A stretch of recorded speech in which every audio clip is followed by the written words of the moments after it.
Hola amistades, ¿cómo están? Bienvenidos a un nuevo capítulo de Historia con Mafer. El día de hoy vamos a hablar de un tema súper interesante, que es las escuelas de primeras letras en la ciudad de San Luis Potosí durante el Imperio Mexicano, de 1864 a 1867, por María Nelly González Mar. La verdad, este es un tema súper interesante porque a mí me encanta, la verdad, el Segundo Imperio Mexicano.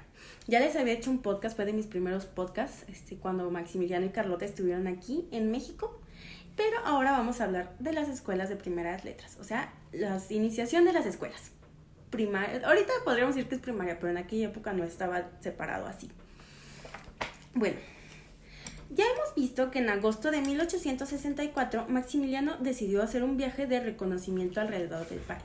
En este viaje, Maximiliano recorrió varios estados, en aquel entonces se decía departamentos, pues de la República Mexicana. Especialmente dos le llamaron la atención sobre las escuelas y pues esto se lo notificó a Carlota. ¿Cuáles fueron estos dos? Pues fueron Puebla y Querétaro. Visitó las escuelas de primeras letras y dijo que eran opacas y levíticas. No le gustaron. Dijo que era una educación muy mala la que había. Por lo cual, el 10 de abril de 1865 decreta que la educación debe ser general, gratuita y obligatoria. Ahora resulta que no lo hizo Benito Juárez. ¿Qué veían en sus clases los niños de educación primaria? Pues complementaron principios de la religión, urbanidad, lectura, caligrafía, aritmética, sistema métrico decimal y gramática castellana. Lectura, escritura española e inglesa, aritmética, gramática, ortografía, doctrina cristiana, historia sagrada, explicación de los misterios, costura para las niñas, ahorita vamos a hablar eso de que separaban a los niños y a las niñas, catecismo y religión. Esas eran las materias que llevaban pues los niños de educación de primeras letras. Eran bastantes materias para ser niño pues de primaria, ¿no? La instrucción primaria sería obligatoria y las autoridades locales serán las encargadas de cuidar que los padres lleven a sus hijos desde los 5 años, excepto a que justificadamente se les instruya en casa o en un establecimiento privado. La educación primaria costaría $1, pero para todos aquellos que no tengan pues el acceso y las capacidades de pagar eso, la educación sería gratuita. La Junta de Instrucción Primaria, junto con el ayuntamiento, pues son los encargados de la educación.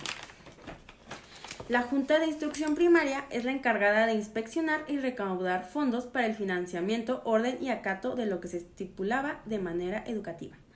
O sea, porque sí, justamente muchas veces, pues sí pagaban el peso la gente que podía, pero pues muchas veces no. Entonces la encargada de recaudar tanto de los que pagaban como de los que no, pues era la Junta de la Instrucción Primaria y pues era la que veía que todo se estuviera llevando a cabo.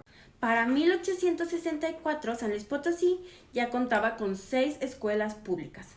Los números pares eran para las niñas, como ya les comentaba, o sea, la escuela 2, 4 y 6 eran escuelas para niñas y la 1, 3 y 5 eran escuelas para niños.